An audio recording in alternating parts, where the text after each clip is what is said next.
Monday morning, Martin shave tests. Let's do a shave with someone's absolutely excellent Bayeux Malay, which is of course a Cajun blade, one of his most famous soaps. And I've got to say, really excellent, incredibly strong. I think it's sandalwood, I'm not certain, not great on scents. Anyway, I'm going to slap some of this on while I very quickly talk about the shave. Of course, it's a bit of a special, one of our most valuable razors. The reason it's so valuable is it's actually quite historically important. The reason for that is I got it actually from a good friend of mine in America who does a lot of trading in razors. And somehow he managed to trade, let me show you while I'm lathering up, this absolutely wonderful Mastro Livi. Now this Maestro Livy is a little bit, for me, historical, because he's not only signed it on the tang with Maestro Livy, he's got Inox RWL 34 on the other side of the tang, and on the wood he's got, don't know if you can see, he's got Maestro Livy, and also on the other side of the scales he's got who it was made for, who is of course one of our great artisans and honers, Lyn Abram. So it's got Lyn Abram on one side of the scales, Maestro Livy on the other side, the Inox RWL 34, and it's even got, you won't see it because it's impossible unless you've got very, very good lenses, he's even got on the blade the guy's name. So it's a Lyn Abram. He must have parted with it for some reason. I don't know why. I'm very glad that Lyn did, because this is a very special razor.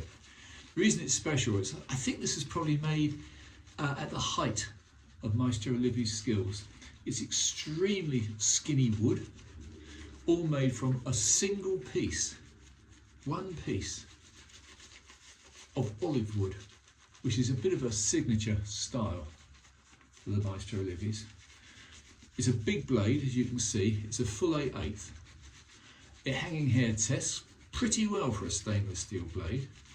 I'm not, totally in favour of stainless steel, but the big advantage is, of course, it lasts forever and it don't rust. So let's try a quick pass with a stainless steel large Maestro Livy, once owned by the famous Lyn Abram. Yep. I shaved this about a year ago. It's absolutely spot on. Maestro Livy was probably the very first. Oh, that is absolutely excellent. The very first to make custom blades. And although they vary quite a lot from what I've heard, when you get a good one, they're very special. This really is shaving incredibly well. I did give it, I think 25 laps on the strop just now. A nice smooth strop, one of my better ones. And it probably does pay. But that's absolutely faultless. I do like big blades. This is a deep hollow, whereas of course some of his blades, I've got a couple more, they're not deep hollows, they're sort of little bit shallow, and they're not very good. Oh, this one is absolutely special. Yeah. I don't know how Maestro Livy managed to do it all these years. I hope he's still with us. He must be extremely old by now, like me. However,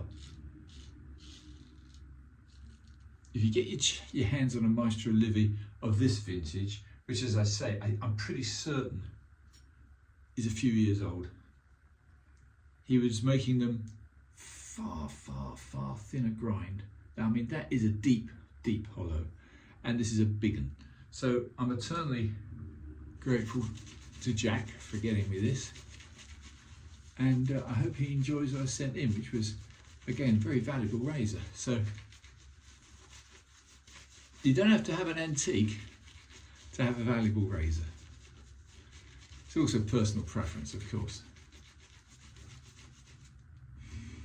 Yeah, that is some superb soap.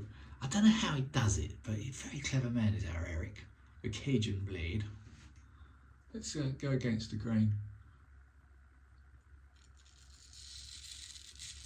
Smooth as silk. That's why it's worth persevering, gaining your skills with a straight razor, so you can fully enjoy the wonders out there, like this piece of beautiful metal.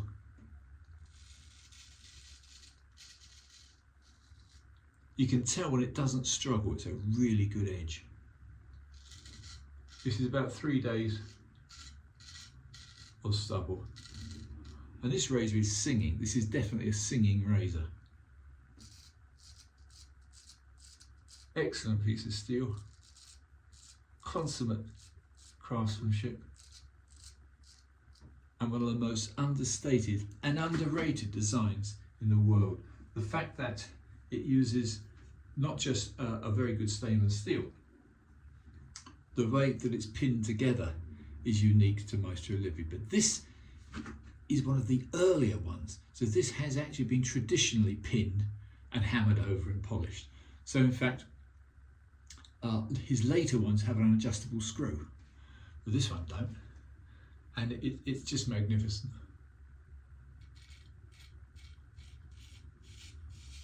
Yeah, that's why I don't use it that often, because I hold it in great high regard and reverence.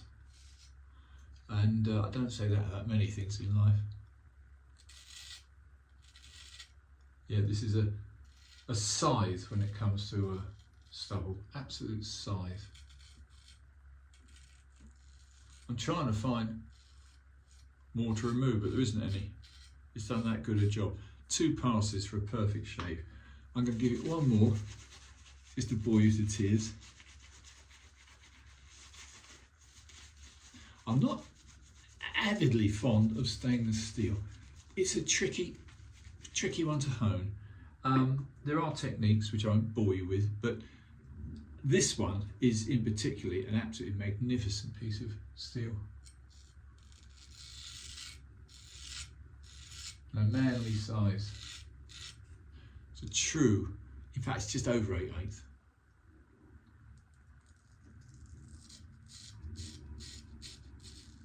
Yep. Consummate, magical mastery of materials from Mr. Livy.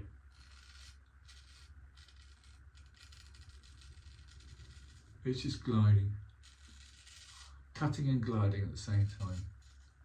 There are people, and I started off using Gillettes when I was a boy, absolute rubbish.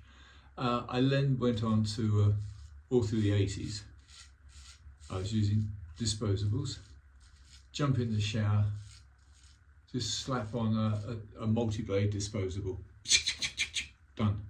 The only trouble is, there's no skill, there's no satisfaction. It's a bit like the difference between public transport and driving your own car. Both gets you there, but there's skill involved in one and sitting there like a potato with the other. Yeah, I'm happy to call that a day. What can I say? Not the most technical shave in the world. I do apologise for that. But listen to that cut. Even when there's no stubble there, it's pulling the stubble up out of the skin. Smooth as a baby's bum. So chaps, I just thought I'd take a break from my usual comparisons and do purely a non-comparison. This is a Maestro Livy of the highest quality, and you either love them or you hate them. When they're good ones like this, you gotta love them. So this is the Lyn Abrams, historically important Maestro Livy, and I wouldn't trade it for all the tea in China. So, very carefully wipe off, even though it's stainless steel. And also very carefully on a prized item, you should really use, even though I haven't wetted it, but you should use a pipe cleaner. Thus, put it in the scales, rub it up and down. I don't know what I'm doing this for actually, because there's no moisture in it. I don't immerse my razors in water, which is an absurd thing to do, particularly when you've got a piece like this. So there you go, chaps. Maestro Livy with a little circle and an R in it, both on the scales and, if you can see it, on the wood and on the scales. Yeah, what a beauty. One of my real prized possessions. That's it, chaps. Wonderful shave. Let's wipe off the excess. Do I put on a splash? Probably not. Anyway, I'm sorry to take the time. It's 11 minutes now in total, which is a long one for me. So, chaps, Monday morning, shave test from Martin. Bye for now.